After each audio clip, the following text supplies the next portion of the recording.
Sud Radio Découverte Tourisme, Stéphane Zeremeta. Bonjour Jean-Marie, bonjour à tous et bonjour Stéphane Zeremeta. Bonjour Jules. Alors aujourd'hui, on part en Scandinavie et direction la Finlande. Oui, et nous partons pas n'importe quelle région de Finlande, on part en Laponie, à Rovaniemi plus précisément. C'est la capitale de la région, mais surtout, c'est la ville d'un Finlandais mondialement connu, qu'on attend tous en cette période d'avant. C'est le père Noël, Juhli-Pukki, en fin d'année. Je suis pas sûr de l'accent. Je pense qu'on dit Juhli-Pukki. Vous le faites beaucoup mieux. Voilà, Juhli-Pukki en finlandais. Et on peut visiter son village tout au long de l'année. Oui, et c'est qu'en hiver, ça devient absolument magique. On a un Santa Claus Village, c'est le lieu de travail du père Noël. On va pouvoir le rencontrer, prendre une photo avec lui. Bon, attention, il est occupé en ce moment. On a la poste qui est gérée par des lutins, qui permet aussi d'envoyer aux visiteurs des cartes postales avec le cachet du cerf polaire. C'est un côté très mignon. Non loin du village du Père Noël, on va visiter aussi sa caverne. Là, on est au Santa Park, c'est un parc d'attractions souterrain. S'il fait assez frais. On est dans une colline, Sivisensvaara.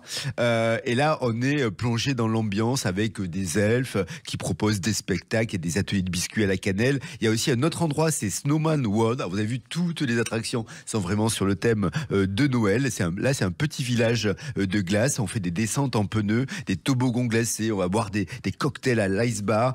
On peut dormir dans un igloo. C'est une expérience. C'est vraiment très sympa. Alors, ça a un prix. C'est pas donné. Il y a foule aussi pendant les périodes de Noël. Mais bon, c'est une expérience sympa. Et vous dire que si on avait des enfants, ça les fait quand même pas mal rêver. Alors là, on a parlé pour les petits. Maintenant, on pense également aux plus grands avec la visite d'un musée à Rovaniemi. Je pense que les petits, les grands sont aussi ravis quand même d'être dans le Santa Park.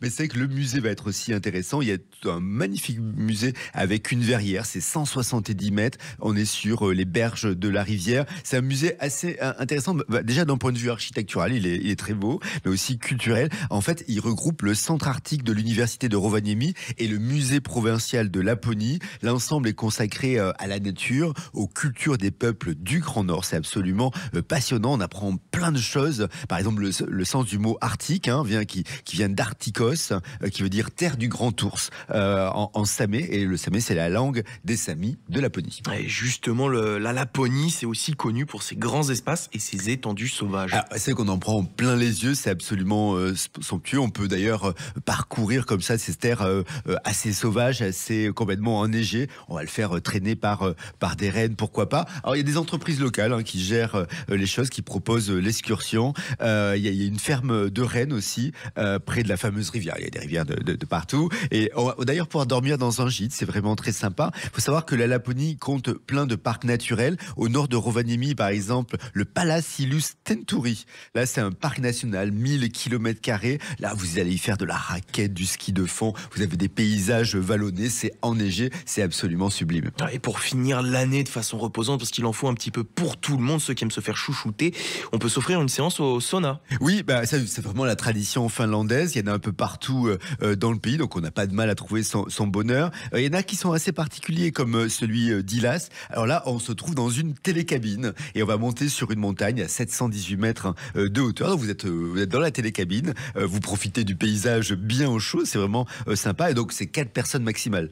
Donc ça reste un petit sauna très intime. En tout cas, que ce soit pour rencontrer le Père Noël en famille, profiter des espaces naturels enneigés, c'est vraiment la Laponie fait partie des destinations un tout petit peu magiques pour cette fin d'année.